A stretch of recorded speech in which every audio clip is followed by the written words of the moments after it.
Stop! Don't buy this car! It's a total financial trap! We found out that these new 2026 engines are literally designed to fail. You're not buying a car, you're buying a $5,000 repair bill. If you don't watch this video right now, you are throwing your money away. Click now!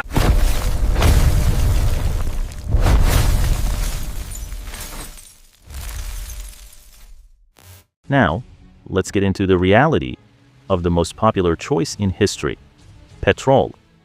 For decades, we called it the reliable standard. You bought a Toyota or a Honda, you changed the oil every 10,000 miles, and you drove it for 20 years without a single worry. But listen closely, that world is completely dead. In 2026, the petrol engines you see in the showrooms are not the bulletproof, heavy-duty machines of the past. To satisfy strict environmental laws and crazy fuel economy standards, manufacturers are forced to shrink everything. This is the era of downsizing. They take a fragile 1.2-liter engine and they force it to do the work of a massive V6. How? By slapping on 2 or 3 turbochargers and increasing the pressure to the absolute limit. They call it innovation. I call it a ticking time bomb. Think about the physics here.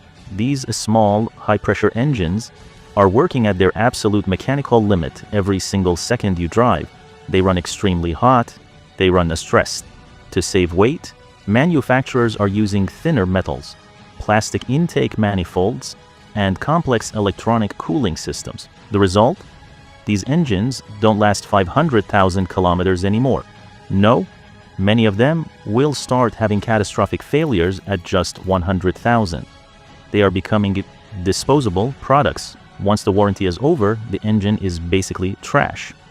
And let's talk about the fuel system. Modern petrol cars have moved away from simple port injection to direct injection. It's more powerful, yes, but it is extremely sensitive. The injectors sit directly inside the combustion chamber where the heat is intense, one tank of low-quality fuel, just one, and your injectors are clogged or ruined. Your high-pressure fuel pump. It will fail without warning. We are talking about repair bills that cost $3,000 or $4,000. In many cases, the repair cost is more than 20% of the car's entire value. But wait, there's more. Let's look at carbon buildup. Because of how direct injection works, petrol no longer washes the intake valves. Over time, thick carbon gunk builds up, choking your engine, reducing your power, and eventually causing the engine to fail.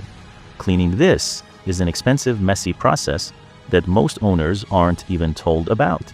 This is the hidden cost of owning a modern petrol car in 2026.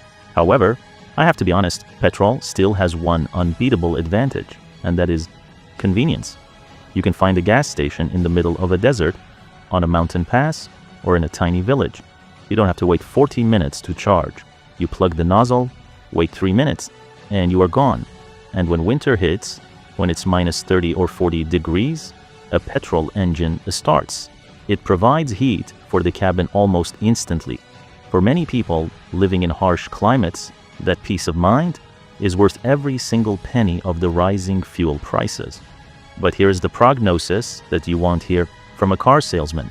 If you are buying a petrol car today, you are paying for convenience, but you are sacrificing the long-term value. In 5 or 6 years, when the market is flooded with these complex small displacement turbo engines, no one will want to buy them on the secondary market. Why? Because people are afraid of the repair costs once the factory warranty expires. Their resale value will crash. So Wanar, here's the bottom line. If you drive less than 10,000 miles a year and you plan to sell the car before the warranty is up, stay with petrol. It's easy, it's familiar, and it's predictable. But if you are looking for a car to keep for 10 years, or if you think you are saving money, forget it. You're paying a premium for the convenience, and that price is only going up. Petrol is no longer the safe choice, it's now the luxury choice for those who don't want to deal with charging cables.